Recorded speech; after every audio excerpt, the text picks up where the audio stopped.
Nós vamos iniciar o nosso estudo de hoje, o Livro dos Médiuns, capítulo 20, Influência Moral dos Médiuns.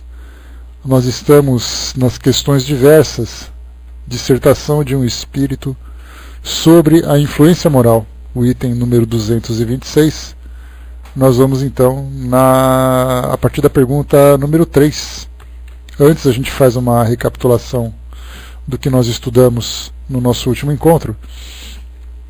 Kardec perguntou, na primeira pergunta, se o desenvolvimento da mediunidade se processa na razão do desenvolvimento moral do médium. E a resposta é que não. A faculdade propriamente dita é orgânica e, portanto, independente da moral. Mas já não acontece o mesmo com o seu uso, que pode ser bom ou mal segundo as qualidades do médium.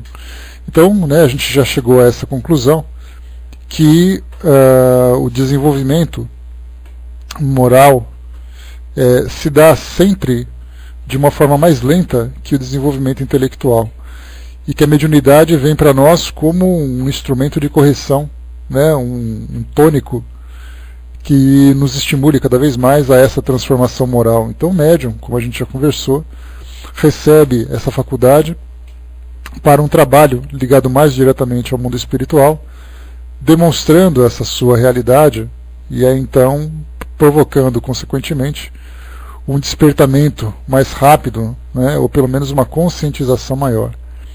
Na pergunta número 2, Kardec colocou para nós aqui: sempre se disse a mediunidade é um dom de Deus, uma graça, um favor divino. Por que então não é um privilégio dos homens de bem? E por que há criaturas indignas que a possuem no mais alto grau e a empregam no mau sentido? A resposta: todas as nossas faculdades são favores que devemos agradecer a Deus, pois há criaturas que não as possuem. Podias perguntar, por que Deus concede boa visão a malfeitores, destreza aos larápios, eloquência aos que só a utilizam para o mal? Acontece o mesmo com a mediunidade. Criaturas indignas a possuem porque dela necessitam mais do que as outras para se melhorarem. Pensas que Deus recusa os meios de salvação dos culpados? Ele os multiplica nos seus passos, coloca-os nas suas próprias mãos. Cabe a eles aproveitá-los. Judas, o traidor, não fez milagres e não curou doentes como apóstolo. Deus lhe permitiu esse dom para que mais odiosa lhe parecesse a traição. Aqui nós conversamos trazendo vários exemplos no nosso último encontro, e o que a gente ressalta principalmente é que quando nós olhamos para a mediunidade, a primeira coisa que nós imaginamos é que ela serve como instrumento para praticar a caridade. Só que na verdade a caridade é uma consequência do uso dela. O objetivo dela é para o próprio médium. Então na verdade ele recebe não para fazer alguma coisa pelos outros, mas para fazer algo por si mesmo. E naturalmente aquilo que ele faz pelos outros reverte para ele como um resultado muito mais positivo. Então na verdade a gente sempre pensa que o médium ele tem a obrigação de fazer caridade. Na verdade o médium ele tem a obrigação de se esclarecer com a mediunidade. A caridade, mais uma vez, virá como resultado do trabalho nobre que ele fizer, do uso nobre que ele fizer desse recurso. Então hoje nós vemos médiuns praticando caridade, trabalhando em centros espíritas, publicando livros, ajudando em curas, desobsessão, publicação de mensagens, respostas, cartas que chegam do plano espiritual, enfim, vem com tudo quanto de todas as formas. Por isso então, isso simplesmente aponta a forma como ele utiliza esse recurso.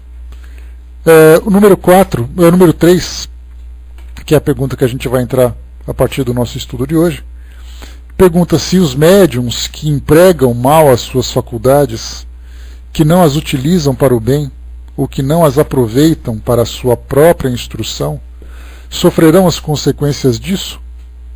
A resposta: se as usarem mal, serão duplamente punidos, pois perdem a oportunidade de aproveitar um meio a mais para se esclarecerem, Aquele que vê claramente e tropeça é mais censurável que o cego que cai na valeta. Então foi exatamente aquilo que a gente comentou agora. Percebemos que a resposta dos espíritos mostra para nós aqui o objetivo fundamental, que é o autoesclarecimento, que é aquele que deve utilizar esse recurso para o seu próprio aprimoramento. E aquele que erra, né, como foi colocado para nós, que será duplamente punido, porque primeiro, compreende mais. Segundo, mesmo compreendendo, faz o uso equivocado dessa faculdade. E, naturalmente, a gente nós temos que considerar que nós não temos como medir o grau de compreensão de alguém. Até mesmo nós que desenvolvemos estudos, que participamos de cursos, que participamos de congressos e tudo mais, muitas vezes a gente olha e fala assim, aquela pessoa se encontra naquela condição e mesmo assim ela faz isso. Como se o fato dela participar daquele congresso demonstrando o seu conhecimento significa a mesma coisa que ela tenha compreensão daquilo que ela fala. Quantas e quantas vezes nós pegamos, por exemplo, estudos acadêmicos que nós transmitimos uma informação a alunos, professores principalmente, né, naturalmente, transmite uma equação, uma fórmula, e na verdade nós muito pouco temos uma utilidade prática para aquilo.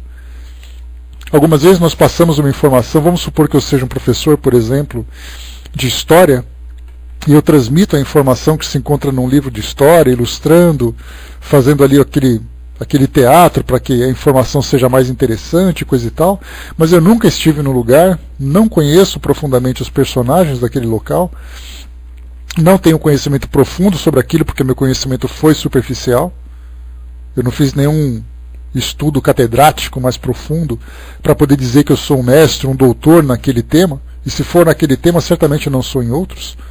Se eu sou um professor de geografia, eu falo sobre as várias partes do mundo, mas eu não estive nessas partes do mundo para dizer categoricamente que as coisas são daquele jeito, que as pessoas vivem daquele jeito. Então, na verdade, nós nos instruímos, mas não significa que nós tenhamos experiência naquele tipo de vivência. E dentro da doutrina espírita não é diferente, porque isso se envolve em qualquer tema, em qualquer religião, em qualquer filosofia, em qualquer ciência. Eu posso falar sobre aquilo, mas eu posso não ser sábio sobre aquilo que eu estou falando. Basta eu ter boa memória, basta eu ser bem articulado, que eu consigo transmitir uma informação da melhor forma possível. Agora, viver aquilo é muito diferente. A mesma coisa acontece também com relação à mediunidade. Ela me permite um contato com o mundo espiritual, me permite um conhecimento maior sobre essa relação que nós temos com esse plano e também com a nossa própria condição de espíritos imortais, mas não significa que eu consiga viver isso na prática. Basta a gente ver que nos nossos estudos nós falamos constantemente que nós somos espíritos imortais, que nós estamos encarnados, que o mundo físico é apenas uma escola, que nós voltaremos ao nosso plano original. Quem aqui se deu conta que é um espírito imortal e consegue se ver como um espírito que tem uma história milenar no passado e que tem uma história infinita no futuro? Como é que nós podemos imaginar qual vai ser a nossa vivência no plano espiritual? Então tudo isso para nós é informação. Daí nós percebemos que, até mesmo entre nós espíritas, né, que quando nós estudamos, nós temos ali aquela mensagem do Evangelho segundo o Espiritismo, vinda do Espírito Verdade, quando ele diz para nós, né, que o verdadeiro espírita é aquele que luta para transformar-se moralmente, para que se esforça para conter as más inclinações. Então, na verdade, demonstra que o espírita não é aquele que já conseguiu passar de ano, é aquele que estuda e sofre constantemente para poder passar nas provas. E essas provas parecem que não acabam mais, né? Porque todo dia vem uma novidade para poder testar ali a nossa força, o nosso caráter, o nosso conhecimento. Então mostra que todos nós, espíritas, somos aprendizes. E como aprendizes somos sujeitos a todas as dificuldades pertinentes a essa transformação, que diz respeito ao sacrifício, ao autossacrifício, diz respeito às renúncias, ao esforço, ao sofrimento, à superação. Então, sermos espíritas não nos coloca na condição de espíritos já aperfeiçoados, mas nós somos espíritos em processo de aperfeiçoamento e a maioria de nós ainda naqueles graus iniciais desse processo. começando a ter um conhecimento, aprendendo um pouquinho mais. Bom dia, pessoal que chegou. Aprendendo um pouquinho mais e tudo mais. Então a mesma coisa acontece com o médium. Muitas vezes nós olhamos para o médium e a gente fala assim, como é que pode? Ele é um médium, ele trabalha no centro espírita e mesmo assim ele faz isso. Significa que só pelo fato de eu não ser médium, eu estou isento das mesmas responsabilidades que ele? Porque eu posso não ter o conhecimento prático da mediunidade, mas eu tenho o conhecimento teórico, já que eu leio tanto. Nós já conversamos aqui quantas páginas de livros espíritas nós já lemos na nossa vida. Quantas horas de palestras nós temos, quantas horas de estudos nós já temos nas costas. E o fato de nós não sermos médios não significa que nós não tenhamos a mesma responsabilidade, às vezes muito maior. Porque já que nós nos dedicamos ao estudo, a parte teórica, a nossa parte teórica está formada de uma forma muito mais sólida do que aquele que vive apenas na prática. A Vaninha está lembrando aqui que só nessa sala a gente já vai fazer 9 anos. Então dá para imaginar que não sou médium tijolo, que vocês sabem. Esse conhecimento de 9 anos que nós temos, fora trabalho, fora leituras, fora palestras, fora isso, fora aquilo. Por isso a gente sempre tem que, na verdade, essa pergunta que foi colocada, os médiuns, 9 anos, Barbudinho, agora em agosto, os médiuns que empregam mal suas faculdades, que não as utilizam para o bem ou não aproveitam para a sua própria instrução, sofrerão consequências disso? Vamos mudar um pouquinho essa pergunta. Os espíritas que empregam mal os seus conhecimentos, que não os utilizam para o bem e que não aproveitam para a sua própria instrução, sofrerão as consequências disso? Exatamente essa a questão. Então vemos que ser médium não traz ali nenhum atestado de nobreza, nenhum atestado de perfeição.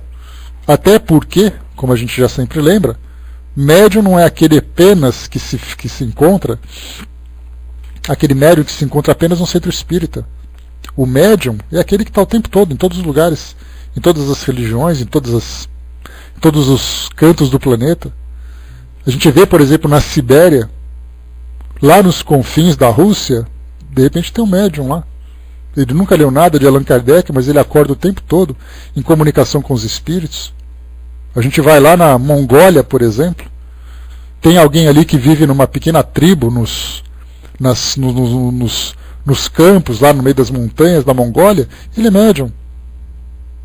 E ele não tem nenhum conhecimento teórico formado como nós temos. Por isso, então, nós temos ali que esse que é médium, ele tem dupla responsabilidade. Primeiro, porque ele sabe dessa realidade do mundo espiritual e sabe para onde vai. E segundo, porque mesmo assim, ele acaba depois optando pelo erro, devido às suas fraquezas morais, fraquezas do seu caráter. Mas nós temos ali o conhecimento que ele vai nos mais variados graus. Desde aquele que tem um grande conhecimento, que para ele essa realidade espiritual é patente, é clara, até aquele que se encontra naqueles primeiros graus, que tem ali cheio de dúvidas, cheio de angústias. Por isso, assim, aquele que vê claramente e tropeça é mais censurável que o cego que cai na valeta. Então nós podemos ver ali que cada um tem um grau de esclarecimento, e desse grau de esclarecimento nós não temos como medir. Aliás, né, se fosse possível fazer isso, porque moralmente nós não temos condições de julgar quem pode mais, quem pode menos, já que como os espíritos gostam muito de falar sobre isso, nós não temos ideia do que passa no coração das pessoas. Nós não temos ideias do que ela vive interiormente, de experiência pessoal, de esclarecimento, de angústias, de aflições. E se ainda fosse possível fazer isso, nós teríamos que considerar exatamente que muitas vezes eu tenho contato com alguma crença e mesmo assim acaba me machucando. A gente já falou sobre as estatísticas da religiosidade no nosso planeta, e desses 7 bilhões, praticamente 6 bilhões e meio de habitantes no nosso planeta está vinculado a alguma religião, e ainda assim o nosso mundo está como está? Cheio de conflitos, cheio de guerras, cheio de sofrimento, cheio de egoísmo. Então estarmos em contato não significa muita coisa, mas a partir do momento em que eu me considero alguém um pouco mais esclarecido, maior é a minha responsabilidade. Mas que muito foi dado, muito será cobrado, e aquilo que foi dado e bem absorvido certamente aumentará o peso da minha responsabilidade. No item número 4, há médiums que recebem comunicações espontâneas, quase frequentemente sobre o mesmo assunto, tratando de certas questões morais, por exemplo, relativas a determinados defeitos. Terá isso algum fim? Analisando detalhadamente essa pergunta, nós temos aqui primeiro há médiuns que recebem comunicações espontâneas, e isso porque nós temos a outra categoria, que são as comunicações evocadas. Quando eu posso, por exemplo, me solicitar a presença de um espírito, como Kardec fazia, e nós temos isso, né, com frequência nas instituições espíritas que proporcionam essa comunicação mais aberta com o plano espiritual, quando diz assim, olha, escreve uma cartinha, escreve ali uma dúvida que você tenha, ou faça uma pergunta ao espírito que ele vai te responder sobre aquilo. Então, na verdade, eu estou provocando aquela resposta. Eu queria saber mais sobre o egoísmo. Aí vem o espírito e fala sobre o egoísmo porque eu pedi sobre isso. Agora, no caso das espontâneas, o médium se coloca à disposição, ou ele ouve alguma coisa, ou ele sente vontade de escrever alguma coisa, ou durante o trabalho ele fica naquela postura de concentração e a comunicação começa a surgir através da psicofonia, através da psicografia, não importa. E aí então ela vem sobre um determinado tema. E aquele médium recebe um dia sobre aquele tema, depois vai no outro, recebe sobre aquele mesmo tema, depois outra vez o mesmo tema novamente. O que significa isso exatamente? Falando sobre questões morais ou outras situações. Imagina, por exemplo, um médium que frequentemente recebe informações sobre o equilíbrio durante o momento de desencarne. Esse médium já começa a ficar ressabiado. Por que eles estão me escrevendo tanto assim? Vai ser minha vez ou alguém próximo a mim que... E isso vem como essa comunicação vem como um preparo. Ou quando fala sobre egoísmo, sobre medo, sobre vaidade, orgulho, sobre caridade, enfim, sobre os mais variados assuntos, principalmente relacionado com questões morais. Qual é o propósito disso? Daquele médium ser ali constantemente assediado por esse tipo de informação, de instrução? A resposta, terá isso algum fim? Sim. E a finalidade é esclarecê-los a respeito do assunto constantemente repetido, ou corrigi-los de certos defeitos. É por isso que a uns os espíritos falam sobre orgulho, a outros da caridade, pois somente a insistência poderá por fim abrir os olhos. Não há médium empregando mal a sua faculdade, seja por ambição ou interesse, ou prejudicando-a por um defeito essencial como egoísmo, orgulho, leviandade, e que não receba, de tempos em tempos, alguma advertência dos espíritos. O mal é que, na maioria das vezes, ele não a toma para si mesmo. Aí é uma questão bastante delicada. Imaginar, por exemplo, que eu sou um médium que trabalha num grupo e que normalmente eu tenho uma facilidade muito grande para receber essas comunicações.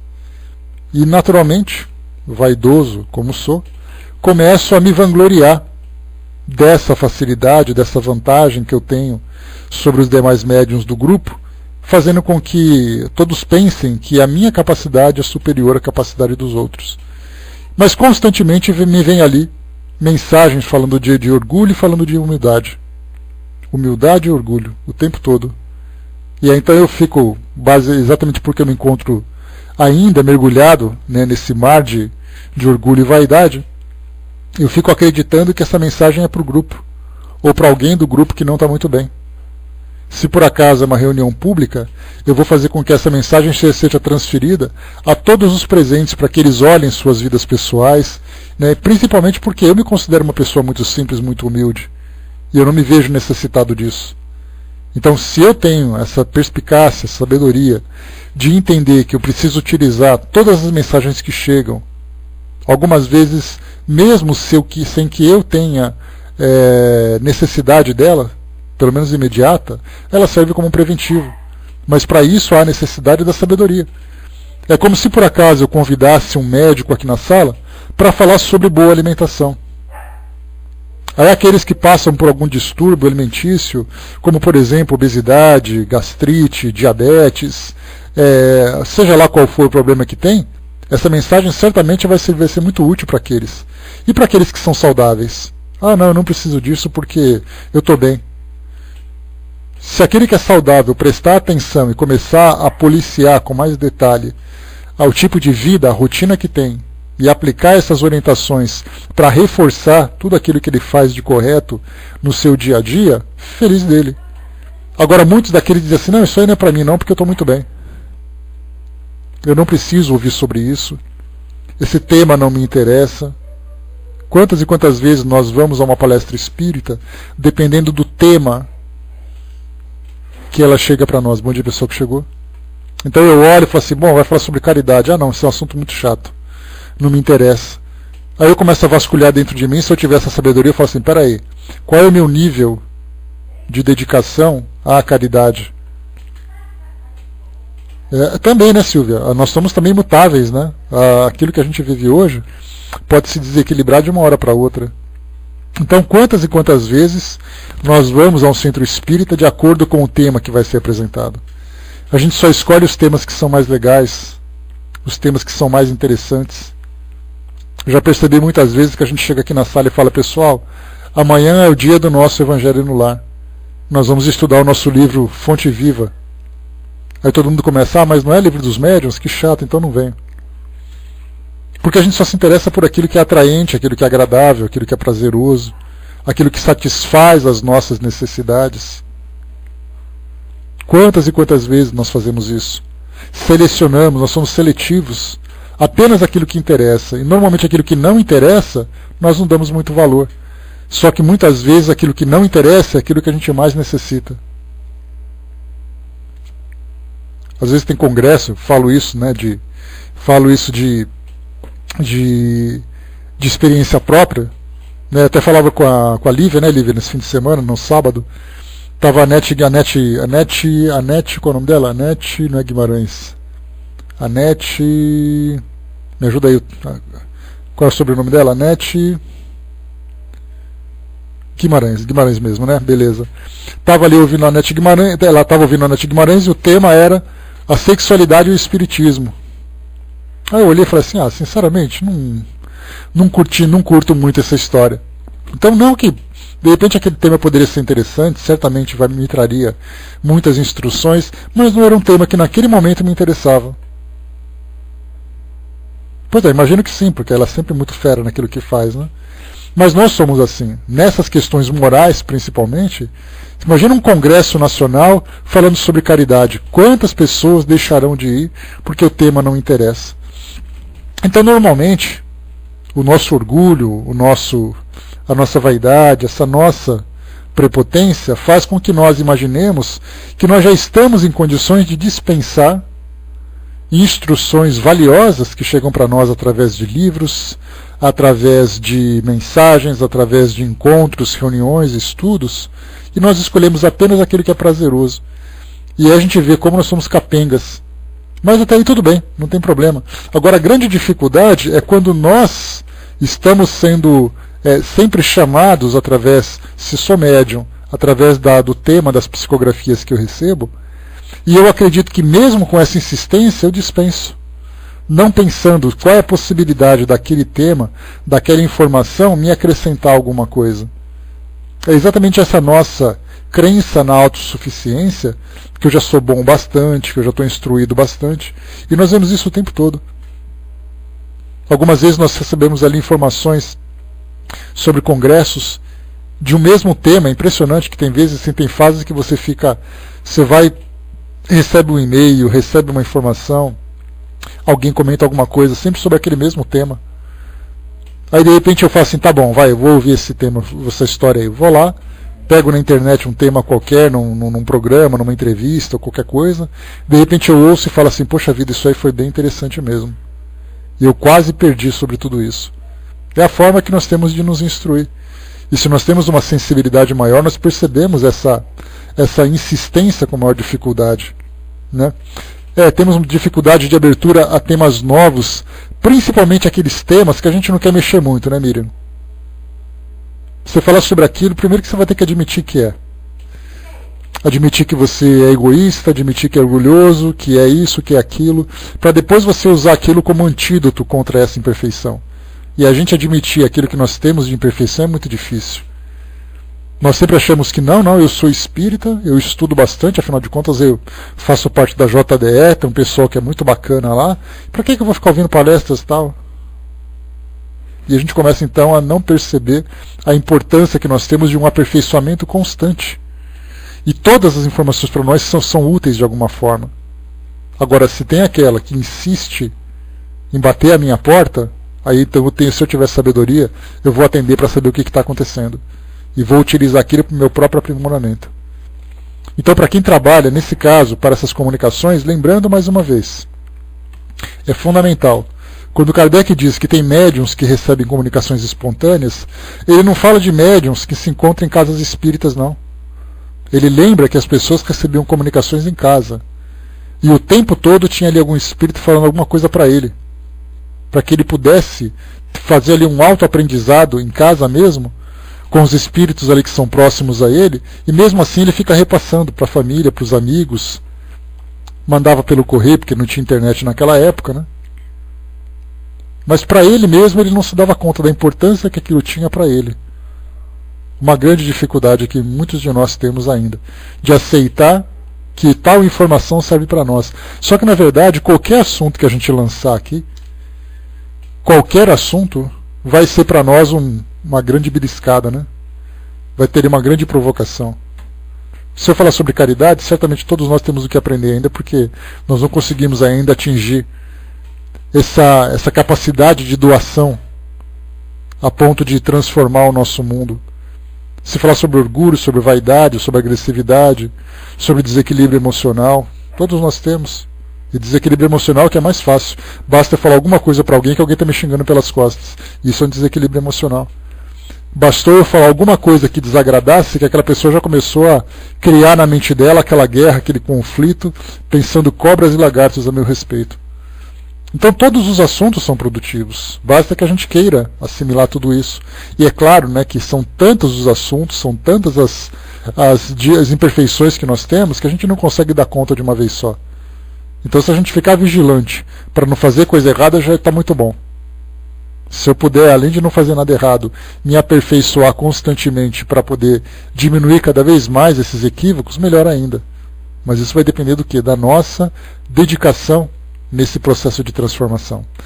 Ximenes colocou, às vezes uma pequena frase muda todo o nosso pensamento, fazendo refletirmos, né, a semana toda, e ainda não queríamos escutar, sim, uma mensagem, um e-mail, uma postagem, alguma coisa que chegou, algum comentário. Nós sempre podemos tirar bom proveito, se nós tivermos sabedoria para ouvir. E refletir sobre aquilo também, porque muitas vezes a gente olha, nossa, que mensagem bonita. Ah, tá bom, próximo. Mas porque a gente não tem tempo para fazer isso, a nossa vida é tão corrida, que a gente não tem tempo de ficar parando assim, né? Porque eu lembro, só para a gente ter uma ideia, eu lembro de um professor de história que eu tive, e ele falava sobre os filósofos gregos, né? E aí então tem aquele filósofo que inventou uma teoria, o filósofo que inventou ali uma fórmula matemática, aí nós tínhamos ali Pitágoras, Arquimedes, Tales e tantos outros, né, que iam surgindo. E aí então a gente chegou e levantou a questão, poxa vida, mas por que as fórmulas matemáticas, essas teorias chegavam dos gregos? Será que a gente não tem condições de fazer isso hoje, com o nosso grau de conhecimento? Aí ele sempre brincava, né? Ele dizia assim, naquela época os filósofos não tinham que levar uma marmita embaixo do braço pegando o ônibus. Eles chegavam em casa porque eles tinham dinheiro, eles eram de famílias nobres. Então eles se sentavam assim em uma pedra, olhavam para a lua e ficavam assim horas pensando até descobrir alguma coisa nova. Nos tempos de hoje, né, com greve, com protestos, com televisão, com internet, com compromisso, qual filósofo que tem tempo de parar e ficar matutando essas coisas? Então é exatamente isso, né? Nos tempos atuais nós não temos condições de parar e ficar meditando sobre tudo. Mas o pouco que nós conseguimos fazer já vai ser muito. Aliás, eu acho que esse tempo que nós tiramos todos os dias para ficarmos aqui 1h30 falando sobre tudo isso, quem que vocês conhecem que é capaz de ficar diariamente reservando um horário desse para poder conversar sobre temas filosóficos e temas espiritualistas? Eu não conheço ninguém, a não ser nós. Então ou nós somos privilegiados ou somos malucos, né? Porque dedicar diariamente um período de meditação, de reflexão, de trocar ideias, de aprimorar conhecimento, é algo que nós não temos tempo no nosso dia a dia. Então nós somos privilegiados. Porque mesmo nos nossos afazeres, no nosso dia a dia, graças a Deus, né, Barbudinho? No nosso dia a dia, a gente consegue encaixar. Às vezes você está fazendo uma coisa, ouvindo outra, fazendo um trabalho, depois você coloca ali o fone de ouvido escondido para ouvir, coisa e tal. E mesmo assim a gente consegue todos os dias fazer isso. Então nós somos privilegiados. Felizmente. Humberto colocou lá em cima para nós. Né? Raul Teixeira traz ensinamentos muito bons sobre a importância da palavra dita em uma palestra sobre sexualidade. Né? Eu acho que, Humberto, essa questão da palavra, por exemplo, da gente saber o que falar, da gente saber o que dizer, o efeito das palavras que nós temos, aprender sobre isso é algo significativo. Se nós tivermos, assim, conseguirmos desenvolver sabedoria só sobre esse tema, a gente já vai conseguir evitar uma série de transtornos na nossa vida. Mas infelizmente a gente ouve aquela palestra, nossa, ouvi uma palestra do Raul que foi maravilhosa, que é sobre a palavra. Quando eu chego em casa eu solto os cachorros porque a comida não está gostosa, porque o controle remoto está fora de lugar, porque o cachorro mordeu meu chinelo. E aquela palestra que eu ouvi, puxa, foi muito bonita. A palavra tem a força de construção ou de destruição. E eu falo, esse Raul é bom. Aí eu chego em casa e falo, pô, vocês não me ouviram chegar, não sei o quê, não sei o quê. Quer dizer, nós ouvimos muito, mas aplicamos pouco. Isso porque nós não temos ainda essa maturidade para poder lidar com essas novidades. A Miriam colocou lá em cima, só estudamos e refletimos sobre o perdão quando passamos pela necessidade de perdoar ou perdoado. Né? Antes disso ignoramos e por aí vai. E olha, Miriam, né? Isso quando a gente se dá conta de que é uma necessidade. Porque quantas vezes nós ofendemos ou somos ofendidos em situações que nós sequer imaginamos que foi culpa nossa. A gente sempre procura buscar no outro a responsabilidade, só se for uma coisa muito clara, de dizer assim, você foi culpado, você fez a besteira, então você precisa pedir perdão. Aí quando isso estiver bem claro, desenhado na nossa frente, né, com cores berrantes, escrito com letras garrafais, é que a gente vai entender, a culpa é minha. Mas normalmente a gente sempre procura se isentar. Então até mesmo nesse ponto, refletir sobre o perdão, a gente nunca acha que ofendeu alguém. É sempre o outro que é meio desorientado, que é meio esquisito, meio isso, meio aquilo. E isso também faz parte desse aprendizado. Miriam colocou também, né, eu gosto muito de uma dessa pergunta, né, você leva a sua dúvida para passear ou realmente tirar conclusões? O nosso lado intelectual nos leva a tirar a dúvida, né? Olha, eu estou com uma dúvida, tira a dúvida, muito bom. Já resolvi o problema, engaveta e acabou. Mas moralmente a gente não assimila o aprendizado que aquilo pode passar para todos nós. A Nancy colocou, né, o chefe dela é espírito, deixa ela ouvir, né, ainda bem. Isso é muito bom. Até ele começar a ouvir isso tudo também, aí ele desiste de vez, percebe que você está meio maluca, viu, Nancy? Kardec faz um comentário sobre essa questão do aprendizado, né, ali o escondido, né, tá certo. Kardec traz aqui para nós um comentário a respeito dessa questão, do objetivo dessas mensagens repetitivas que alguns médiuns acabam recebendo, ou aquela coincidência, né, de cada vez que eu vou no centro espírita, o tema é sempre o mesmo. Não é, será possível de novo esse assunto? Não aguento mais ouvir sobre isso. Só que na verdade ele não conseguiu assimilar ainda aquilo que foi transmitido. Kardec coloca, os espíritos dão lições quase sempre com reserva, de maneira indireta, para deixarem maior mérito aos que as aproveitam. Mas são tais a cegueira e o orgulho de certas pessoas que elas não reconhecem nas lições recebidas. E ainda mais, se o Espírito lhes dá a entender que se referem a elas, zangam-se e chamam o Espírito de mentiroso ou de atrevido. Basta isso para demonstrar que o Espírito tem razão. Ou seja, né, quando a gente começa, alguém chega para nós e diz assim, olha, essa mensagem é para você. Aliás, não tem coisa pior, né? Imagina que você vai lá com alguém da sua família, claro, porque a família, né, onde a gente tem ali a maior dificuldade para lidar, por causa dos atritos, por causa da intimidade, né? Aí você está sentado assim com o seu marido, com a sua esposa, com o seu irmão, com seus pais, com seus filhos. Aí o palestrante começa a falar alguma coisa, você dá uma cutucadinha na perna da pessoa, né? Tá vendo? Isso é para você. Não tem coisa pior para estragar nossa palestra quando a pessoa faz isso. Aí você olha para o lado daquela rosnada, por que para mim? Por que não para você? Aí já começa aquele debate, né? Acabou. Isso acontece bastante, principalmente em reuniões do Evangelho do Lar. Está todo mundo meditando, faz aquela prece bonita, os espíritos estão ali presentes. Aí você começa a ler aquele texto. Aí você fala assim, está vendo aquele dia que você fez isso? Aí começa, desarmoniza completamente a reunião. E é um trabalho extremamente difícil. Quando a gente começa a fazer o Evangelho, somente quando uma pessoa fala e todo mundo ouve, até aí tudo bem. Porque o outro pode ouvir, mas não concordar. E quando a gente fala alguma coisa, a gente diz assim, isso aí não é para mim mesmo, né? Faz parte do tema, não tem problema. Agora, quando começa assim, me fala o que você pensou, porque essa é a função do Evangelho. Vamos falar das nossas dificuldades. E normalmente nessa relação familiar que nós temos, existe uma dificuldade muito grande. Aquela dificuldade da gente confiar nas pessoas da nossa família. Porque normalmente, dependendo do tipo de relação que nós temos... Pois é, exatamente, Barbudinho. Esse trecho, se a minha mãe estivesse aqui ouvindo, seria ótimo. Porque a grande dificuldade que a gente tem na relação familiar é a questão da intimidade. E da intimidade, quando você abre o seu coração, falando alguma coisa que você fez de equivocado, que você se sente mal, muitas vezes aquilo que você fala se torna uma pedra que vai ser lançada contra você futuramente. Então, normalmente as pessoas têm uma grande dificuldade de se abrir, de chegar e falar assim, olha, eu tenho esse medo, eu tenho essa dificuldade, eu fiquei triste com aquilo que aconteceu, com aquilo que você fez.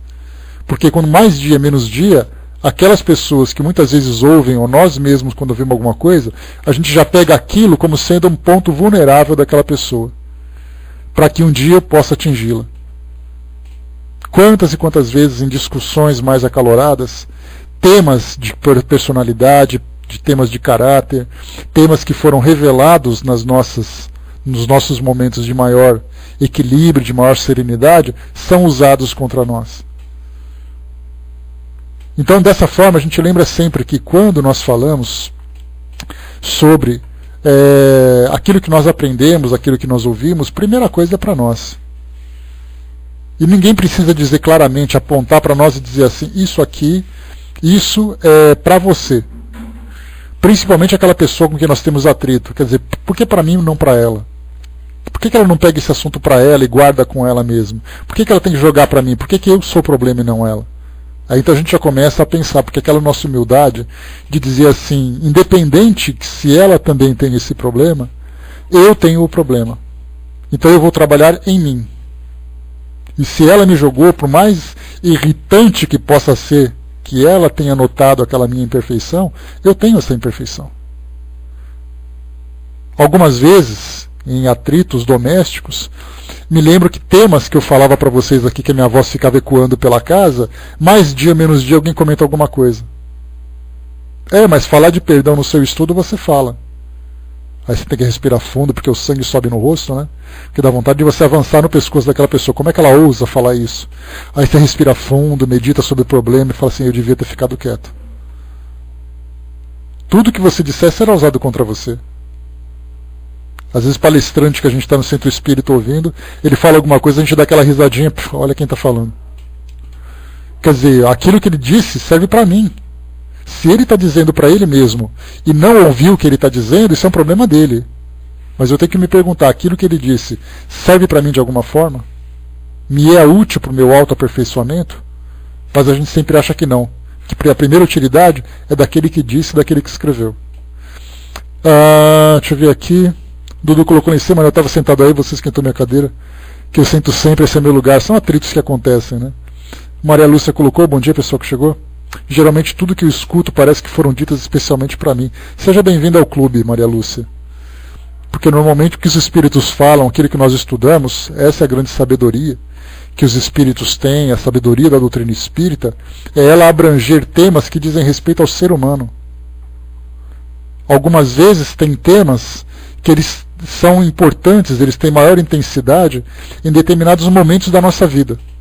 Mas tudo aquilo que é dito, de alguma forma, principalmente do Evangelho, tudo, absolutamente tudo, vai nos atingir de alguma forma. Se não é alguma coisa que eu vivo hoje, certamente eu vou saber que eu vivi isso no passado, ou eu tenho que me preparar porque isso pode acontecer no futuro. Qualquer tema. Se eu falar sobre relação entre pais e filhos, né, sobre ser bom filho, ser bom pai, ser um homem de bem, ser caridoso, não deixa a esquerda saber o que a direita fez, qualquer tema. Isso se encaixa na nossa vida, porque os espíritos trouxeram para nós uma radiografia de quem somos nós, uma radiografia da nossa personalidade, uma radiografia do nosso caráter, e tudo aquilo que eles disseram, certamente a gente pode imaginar o grande conselho que foi realizado no plano espiritual, para que os espíritos elaborassem esse plano de ação, pensando assim, quais são os temas que nós vamos abordar num livro que trata de temas evangélicos. Aí começaram a discutir, bom, falar sobre egoísmo é muito interessante, porque todos são egoístas. Mas falar sobre sofrimento moral também é importante, porque todos sofrem moralmente. Quando eles perceberam não, né? Quando eles chegaram, concluíram, eles abordaram todos os temas que dizem respeito a nós. Ou seja, apresentaram para nós o Evangelho segundo o Espiritismo, como foi também o Evangelho de Jesus, como manual de instruções manual de sobrevivência para quem se encontra encarnado e também para quem se encontra desencarnado. É o nosso manual de sobrevivência moral. Tem tudo o que a gente precisa ali. Então, aquilo que foi dito especialmente para você, foi dito especialmente para todos nós. Só que algumas vezes, um determinado momento da nossa vida acaba se tornando mais interessante aquela mensagem, mas todas elas são positivas. Miriam colocou, né? Uma vez escutei algo que realmente não me identifiquei na hora, mas no dia seguinte o assunto envolvia pessoas com quem convivo. E entendi que foi para eu poder entender melhor o que se passavam, o que elas passavam. É direta ou indiretamente, é como os Espíritos colocaram para nós. Os ensinamentos morais vêm com o seu nome lá no envelope como destinatário, ou algumas vezes vêm para o ambiente. Se a gente tiver sabedoria, que como os Espíritos disseram aqui, como o Kardec disse aqui, deixa eu ver aqui como Kardec disse, os Espíritos dão lições quase sempre com reserva, de maneira indireta, para deixarem maior mérito aos que as aproveitam. É essa sabedoria que vai fazer diferença no nosso aprendizado. Pois é, nada se desperdiça. Nós que desperdiçamos, exatamente porque nós temos uma preferência para ouvir somente aquilo que é gostoso. E normalmente a gente vai ouvindo aqueles temas que são mais técnicos, que são mais legais, que são mais bonitos. Raramente a gente pega algum tema dizendo assim, eu preciso ouvir sobre isso. Ou quando fazemos isso, né, fazemos quando a coisa está pegando. Porque enquanto a gente está bem, a gente está agindo errado. Mas está tudo bem, não trouxe consequência nenhuma, esse assunto não me interessa. Agora, quando a coisa pega, aí então a gente cai de joelho e começa a rezar, né? Ah, Senhor, me ajuda porque eu estou sofrendo. Enquanto a coisa estava se processando, nada acontecia. É mais ou menos como acontece com os criminosos dos tempos atuais, né? A gente vai a uma delegacia, a gente vê aqueles repórteres que chegam na delegacia e entrevista o bandido, né? Você está arrependido? Ah, estou muito arrependido, sim, doutor, não devia ter feito isso. Mas enquanto ele estava fazendo, estava tudo bem, até ele ser flagrado, até ele ser pego naquilo que ele estava cometendo. Para nós é a mesma coisa. Enquanto a gente faz alguma coisa e não traz consequência dolorosa, a gente continua fazendo para ver até onde vai. A gente vai testando o limite dessa lei. Quando a gente ultrapassa o limite e a coisa pega, aí então a gente para pensar. Todo mundo é inocente, né? Foi sem querer. Ou se arrepende, né? Essa é a maioria das vezes. Vamos em frente. Questão número 5. Kardec coloca, André colocou, no estudo de sexta-feira no Net Jovem, de vez em quando eu dava uma cotovelada nas meninas, mas foi ótimo para mim também, pois é. Sexta-feira agora a gente fez uma palestra falando sobre influências espirituais. Lá na Sala Jovem, né, que eu comentei com vocês uma vez por mês, lá na Espiritismo Net Jovem, 9 horas da noite, eu dou uma contribuição lá com o pessoal e a gente estava falando sobre esse tema, e a André estava com as duas filhas lá, as duas adolescentes, né? E aí, então, toda vez que falava em pensamento errado, obsessor, ela sempre pensava em alguma coisa relacionada no comportamento das meninas na escola, né? Mas nunca ser em casa, nunca ser no trabalho, essas coisas, né, André? A gente sempre acha que é para os outros. A Araci colocou, conheço o capítulo sobre perdão letra por letra. Já me deparei com ele mais de 30 vezes, né? Então isso significa que você está apta a perdoar sempre? Essa é a pergunta que se faz. Na verdade, a gente tem conhecimento. Agora, colocar isso em prática vai depender da circunstância, do nosso equilíbrio, do nosso esforço. E cada um sabe exatamente a capacidade que tem. Número 5. Ao receber lições de sentido geral, sem aplicação pessoal, o médium não age como instrumento passivo ao serviço da instrução dos outros. Aqui a gente encaixa, né, naquilo que a gente comentou até agora. Que eu posso falar sobre o médium que traz uma mensagem, ou num estudo, no palestrante que traz uma mensagem, num livro que eu li. Aquele livro não foi escrito para mim, ele foi escrito para todos. E todos aqueles que tiverem uma percepção mais aprofundada, ou estiverem mais sensíveis àquela mensagem, certamente vão tirar um proveito maior. Mas vamos lá, Kardec perguntou se o médium não age como instrumento passivo a serviço da instrução dos outros. A resposta: quase sempre esses avisos e conselhos não são dirigidos a ele, mas há outras pessoas que só podemos atingir através da sua mediunidade.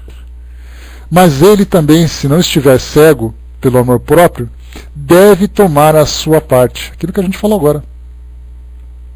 Aquilo pode não servir para mim, mas eu tenho que ficar atento àquela lição, porque ou ela me foi útil para alguma coisa que aconteceu, que está acontecendo, ou que pode acontecer se eu, por acaso, me desequilibrar ou tiver algum vacilo na minha caminhada.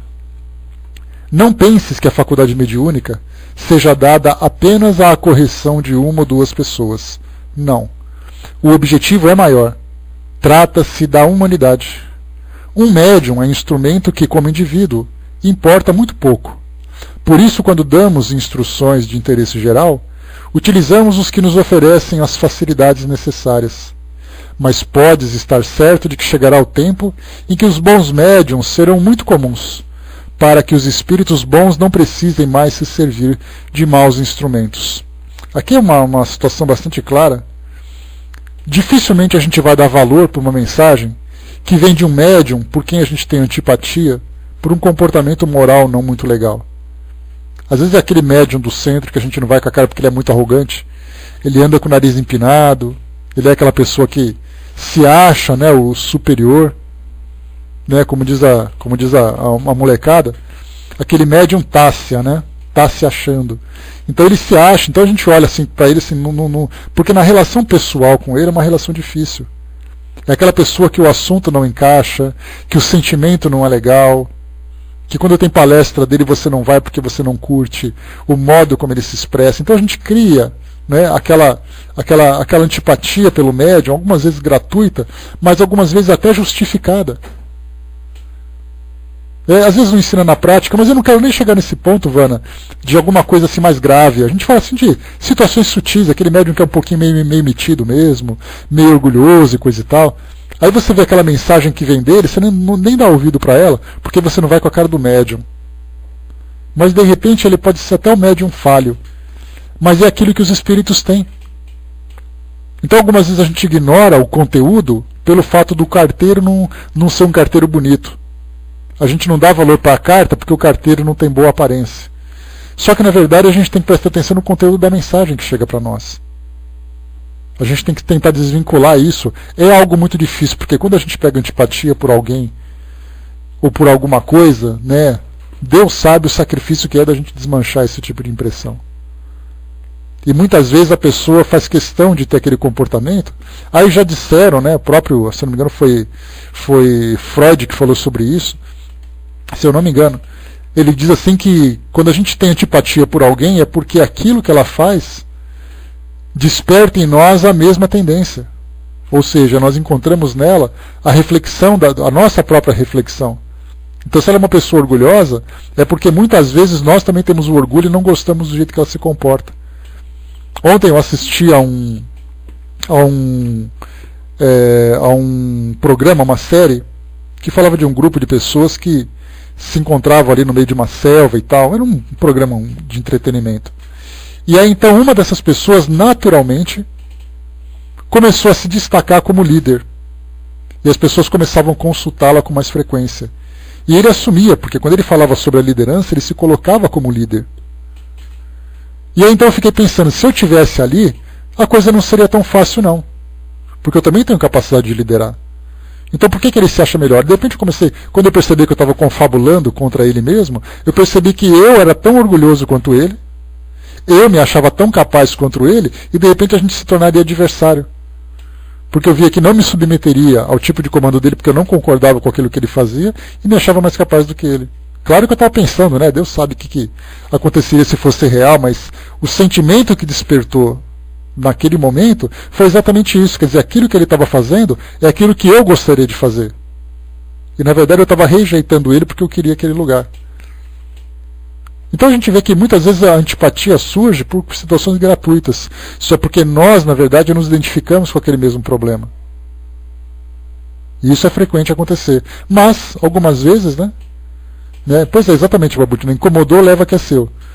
Começa a pensar, se alguém se comporta de alguma forma que te incomoda, pensa se aquilo que ela faz não é o mesmo que você faria. Tomara que não, e muitas vezes não é mesmo. Algumas vezes ela faz aquela coisa errada e a gente tem dificuldade para lidar. A gente olha assim e começa, né? Poxa vida, essa pessoa está agindo errado. E na verdade ela estava agindo errado. E aí desperta em nós aquela aversão, aquela repulsa, né? aquela antipatia e tudo mais, e foi culpa dela. Mas muitas vezes, a gente lembra, mais uma vez, voltando para o nosso tema, quando a gente fala sobre a questão do médium que é imperfeito e que traz uma mensagem que é edificante, quando nós recusamos aquela mensagem, é porque nós estamos ainda nos prendendo a pequenos detalhes da vida, nos preocupando com o médium sem considerar a mensagem. Mas vai chegar o dia, como os espíritos disseram aqui para nós, que somente teremos médiuns bons. Por isso que, vai com Deus, Ximenes, bom dia. Por isso que nós pegamos esses grandes médiuns que se destacam no meio espírita, e é através deles que chegam as grandes informações, os grandes textos. Nós temos espíritas, por exemplo, que não leem livro de determinados médiuns porque não gostam do médium, independente do que ele está escrevendo. Eu não leio porque veio dele. E isso faz parte do quê? Dessa nossa natureza ainda imperfeita. Nando colocou em cima, eu já cometi muitos maus julgamentos, né, na casa espírita. Esses que eu achava o tal são os de mais bom coração, né? Só que com o tempo fui ver. Pois é, algumas vezes, Nando, o fato deles se comportarem de uma certa forma nos incomoda exatamente porque acaba se tornando quase que adversários. Algumas vezes nós não temos capacidade de fazer o que eles fazem, mas o comportamento deles nos incomoda porque nós gostaríamos de fazer a mesma coisa. A Nancy lembrou aqui também. Tem uma conhecida que é médium, frequenta um centro, mas não consegue superar o vício do cigarro e sofre com isso. Mas continua dando passe. Ela disse que fuma só um por dia, né? Só uma informação. Muita gente acha que o médium não tem essas tendências, que a gente acha que o palestrante tem isso. Quanto mais conhecimento ele tiver, melhor. Quanto mais capacidade de assimilação, então, melhor ainda. A Miriam colocou, né? O orgulho nos faz perder muitas oportunidades de aprendizado, sim. Essa nossa ideia de autossuficiência, que eu já estou pronto, que eu não preciso fazer nada, que errados são os outros, que eu tenho condições de sobreviver e tudo mais, é o que nos causa essa grande dificuldade. Hoje de manhã eu postei às vezes eu estou vendo uma música, né? E aí então me vem uma frase, ou uma estrofe, um verso, que me chama a atenção e me dá uma ideia de algum pensamento, né? E hoje eu peguei estava ouvindo uma música do Oswaldo Montenegro. Eu gosto de rock, né? Mas como a rádio ela é meio eclética, então ela de vez em quando aparece uma de MPB e tudo mais. Eu estava ouvindo uma música de Oswaldo Montenegro, né? Chamada Lua e Flor, uma música dos anos 80, muito legal. Foi até tema de novela, né? Naquela época em que eu assistia a novela. E aí então tem uma frase que ele diz assim, né? Eu amava como amava um pescador que se encanta mais com a rede que com o mar.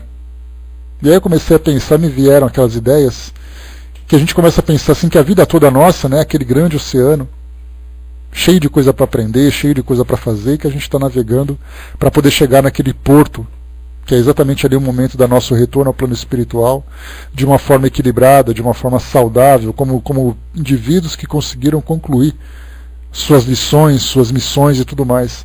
Mas às vezes a gente se encanta com a rede.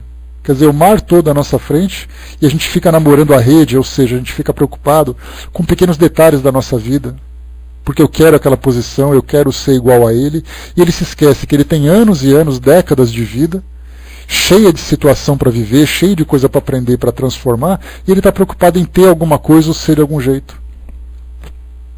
Então ele fica com aquele sentimento narcisista, de se olhar no espelho e dizer eu me amo, eu sou melhor, eu sou o máximo, e se esquece que veio aqui para fazer um trabalho tão profundo, um trabalho tão grande. E nós que somos espíritas, embora tenhamos conhecimento, temos essa dificuldade. Embora tenhamos essa dificuldade, nós estamos adquirindo conhecimento. Então, na verdade, é uma via de mão dupla. Eu não posso usar a minha limitação como desculpa, porque apesar da minha limitação, eu tenho recebido conhecimento para isso. Armando colocou, o espiritismo hoje está assim. Eu gosto de tal espírito ou médium. Se você não aplaude, não quer estar ao seu lado, sai da casa espírita que frequentava. E não acho outra por esse motivo, né? Pois o principal é esquecido Kardec, Jesus e doutrina. Mas é dos dois lados, né, Armando? Algumas vezes eu me fecho num ponto, não aceito o outro. Às vezes eu aceito o outro e me esqueço do outro. É tudo. Nós temos que exatamente analisar qual é o benefício desse ou daquele aprendizado. Então, a gente tem que tirar o personalismo do lado e se ater ao conhecimento que é transmitido. Né? Para todos nós, isso aí serve, né? Tem livro que você fala assim, esse livro aqui é de tal médium. Aí eu falo, tá. Não me interessa. Agora você fala, isso aqui é de outro médium, falou para trás. E aí eu começo então a julgar pelo quê? Pela simpatia. É claro que, naturalmente, dependendo do médium que chega e dependendo do resultado do seu trabalho, eu tenho que ser seletivo, afinal de contas eu já conheço a linha de pensamento dele e não concordo. Então eu não vou ficar simplesmente vendo. Mas é aquela história, Vana, né? Do Bacelli, por exemplo, não é uma questão pessoal, é uma questão de polêmica por aquilo que é publicado. Não sei se você tem alguma questão pessoal, né, com ele, mas quando você começa a ler um livro que começa a trazer polêmicas, eu paro de ler também. Porque em vez de lê-lo, eu vou ler outro, que eu acho que é mais produtivo, mais interessante. Então tem aquela questão de antipatia e tem aquela questão de ser seletivo. Seletivo todos nós devemos ser, bom senso, sabedoria, inteligência para poder selecionar aquilo que pode ser útil ou não. Agora, quando a gente julga por antipatia, é uma questão que a gente tem que rever. O Armando colocou, não me vi fechado nessa casa, pois tentei absorver o que trazia, mas diante da doutrina eram verdadeiros absurdos. Né? Exatamente o que eu falei agora, Armando. Né? A gente tem que. Não é questão de antipatia. Você vai, olha, começa a analisar e percebe, não, esse aqui não é um ambiente para mim. E não é uma questão pessoal, é uma questão de bom senso, é uma questão de entendimento de doutrina que eu tenho. Exato, né? Barbudinho colocou ali, examinar de tudo e retende o que é bem. Então nós temos que ser seletivo, é igual programa de televisão. Eu mudo um canal não me agrada, eu mudo mas aquilo que o canal faz é problema deles. E eu estou buscando aquilo que é meu. Porque muitas vezes a gente limita assim, não, esse canal não presta porque o outro canal é melhor. Por qual referência eu fiz esse julgamento? Pela minha perspectiva, a audiência pode mostrar o contrário. Então, na verdade, é uma questão do quê? De preferência, de bom senso, de sabedoria. Mas isso serve para nós. Né, não para aquilo que acontece à nossa volta. Deixa eu ver aqui. A Araci colocou em cima, geralmente os médiums que têm pouco ou quase nenhuma faculdade mediúnica são os que mais complicam, né, com aqueles que a todo momento manifestam as suas. Né? Sim. Exatamente por causa dessa dúvida, né? Porque todos nós, na verdade, somos aprendizes. E sendo aprendizes, a gente já viu, né, o tamanho da dificuldade que é. Acho que até colocou, né, o que Jesus ensinava parecia absurdo para alguns. Hoje a gente tem até já um discernimento maior, pelo fato de, principalmente porque a doutrina hoje nos proporciona uma capacidade reflexiva muito grande. Esse aspecto filosófico que eu acho que é aquilo que é mais apaixonante dentro da doutrina, a capacidade que a gente tem de analisar, de avaliar, de comparar, de compreender, a gente já começa a discernir um pouco mais do que é certo e o que é errado. Naquela época era um conflito, né? Jesus, quando chegou aqui, somente um espírito daquela envergadura seria capaz de fazer o que ele fez. Por qualquer outro que tivesse ali uma capacidade menor, certamente seria devorado por aquela época, por aquele povo, por aquele contexto. Os próprios apóstolos, se estivessem sozinhos, certamente eles não fariam absolutamente nada. Então nós temos que ter ali uma figura de grande expressão para poder dizer exatamente com firmeza que aquilo que ele está dizendo é verdade. Então, na verdade, para nós hoje é barbada, né? Porque a gente está pegando a coisa toda pronta. Basta que a gente pense um pouquinho mais, reflita um pouquinho mais, que já é o suficiente. Naquela época a gente tinha que quebrar tendências, quebrar ideias, tradições, comportamentos. Né? E se não fosse um espírito com aquela resistência, não daria certo não, com certeza. A Vana colocou, né, que está, né, minha professora de mediunidade lá no centro é uma Bacelli e Vanderlei de Oliveira. Isso me deixa muito confusa, questionando tudo que ela fala. Fico sem segurança nenhuma. Na verdade,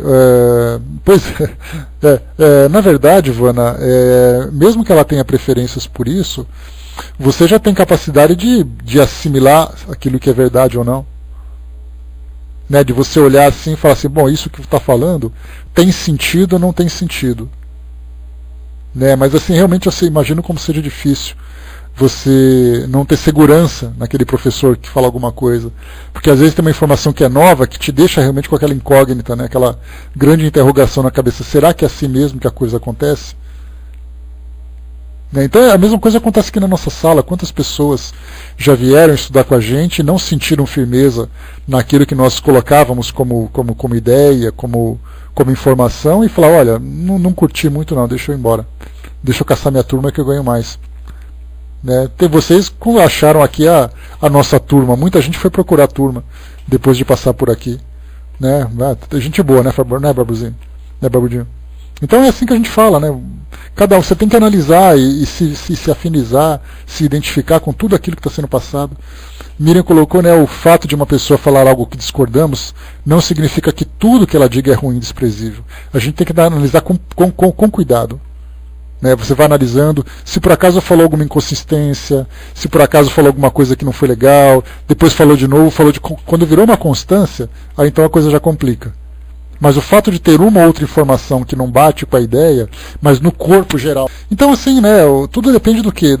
De você realmente se sentir acolhido pelo grupo, das ideias baterem, das ideias serem transmitidas, da forma como agrada, no tempo que agrada, com o conteúdo que agrada. Tudo é muito relativo, não dá pra gente chegar simplesmente e dizer que quem não gosta daquele grupo, quem não gosta daquele centro, não serve, e quem gosta, né?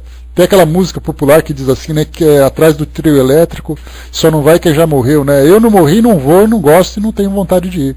Mas também não critico aquele que vai. Então cada um segue ali o bonde que interessa, né?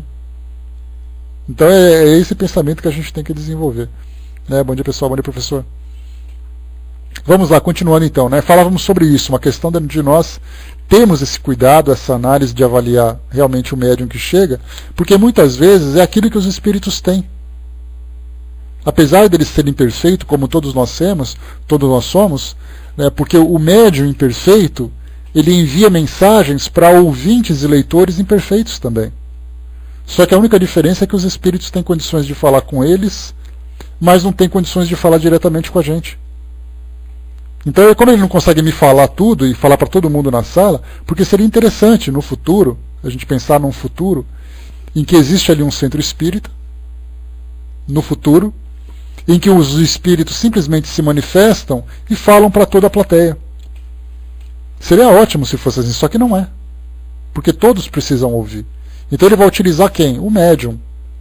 Ah, mas tem aquele médium que não é muito legal. Você não pode gostar dele, mas a relação que o espírito tem com ele é uma relação fácil. É uma relação que permite essa comunicação. Então, na verdade, o médium ser ali um instrumento e não ser ali o ponto de referência, o ponto principal. Ele só é o transmissor da mensagem, como a gente falou há pouco. Ele é apenas ali o carteiro. O carteiro que transmite a ideia.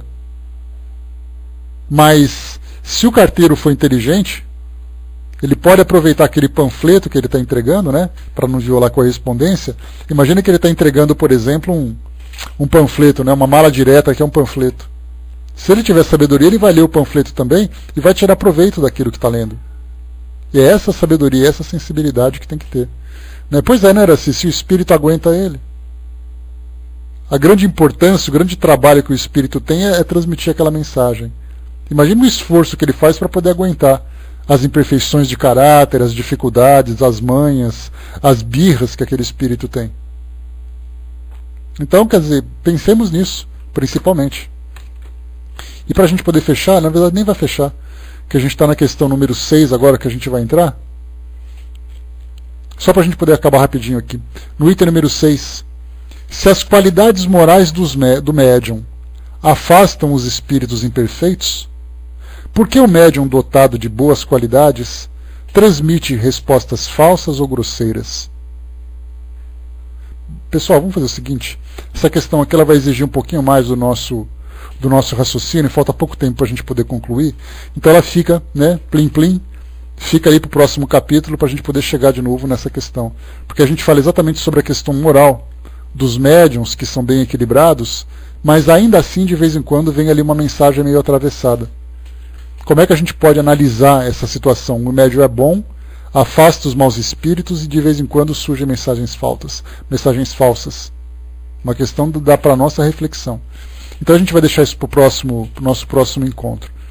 Mas de um modo geral, só para a gente poder aqui fazer esse nosso tempo aproveitar que esse nosso tempinho, essa questão de nós nos adaptarmos em grupos realmente é muito interessante, porque algumas vezes a gente não consegue se adaptar a grupo nenhum, porque a gente diz que muitos grupos, todos esses grupos, trazem as suas imperfeições. Mas aí a gente se começar a analisar com mais profundidade, percebe que somos nós que temos a dificuldade, não o grupo. Eu queria um grupo que satisfizesse aos meus interesses. Quer dizer, meu, sempre meu. Então nós queremos que o mundo gire de acordo com a nossa capacidade. Então, muitas vezes, fazer parte de um grupo que é heterogêneo exige de nós uma certa tolerância, um certo equilíbrio, uma certa paciência. Porque o ensinamento certamente vai ser proveitoso para todos. Agora, se por acaso eu não consigo me adaptar a qualquer grupo, se nenhum livro me agrada, alguma coisa está errado comigo. Porque todas as pessoas, se existem grupos, é porque tem pessoas que gostam deles. É como nós pensarmos assim, tem pessoas que dizem assim, olha, eu não gosto de religião nenhuma. Já comecei a ler uma coisa ali, nenhuma me interessou. Na verdade, a pessoa tem que perguntar, qual é o meu problema? Para imaginar, por exemplo, que pensar numa realidade espiritual, numa filosofia de vida, qual é a resistência que eu tenho? Porque uma fala é muita fantasia, o outro é muito fanatismo, o outro tem ideias mirabolantes, o outro é isso, o outro é aquilo. No fim das contas, alguma coisa está errada. O Hermes colocou, né? Certa vez trocaram um professor em uma escola onde todos os alunos foram reprovados. Alguma coisa está errada, não com os alunos, isso acontece com frequência. Eu vejo muitos meus alunos que vêm aqui fazer aula, aí você pega o boletim assim, está lá uma nota vermelha aqui, uma nota vermelha ali. E a pergunta é, como é que você lida com essa matéria? Como é que é seu professor? Porque o professor é isso, o professor é aquilo. Aí você vai falar com o pai, se for na reunião de pais, como é que é o professor? Olha, na verdade, meia dúzia de alunos foram maus. Os outros alunos foram até bem. Então o problema é com o aluno. Agora quando você chega e fala, olha, 80% da classe ficou de recuperação. Alguma coisa está errada. Ou a matéria realmente é muito difícil, ou os alunos são alunos que têm dificuldade, ou o professor não está conseguindo cumprir bem a tarefa dele. E aí então já vem o pessoal da coordenação pedagógica, diretoria, pais, começarem a discutir a questão para saber exatamente onde que é o ponto fraco dessa corrente onde todos participam. Mas enfim, vamos lá então. Fechamos aqui o nosso estudo de hoje, pessoal. Mais uma vez a gente vai voltar a esse tema na quarta-feira, tratando do item número 6. Não deixem de aproveitar as oportunidades de ler mensagens, de refletir sobre elas, porque se ela não te serve naquele momento, ela vai te servir com certeza em qualquer outra situação da vida. Dura questionar professor que é considerado lenda, né? Pois é. Aí também já é uma outra situação, né? Quando ele cria ali a sua história, já entramos numa outra situação. Mas vamos lá, eu vou passar para nossa amiga Fernanda, que vai fazer o encerramento para nós, e depois a gente volta para fazer aqui os nossos recados, né? Pode subir, Fernanda? Beleza, voltamos em seguida então. Até daqui a pouco. Vamos lá, beijos.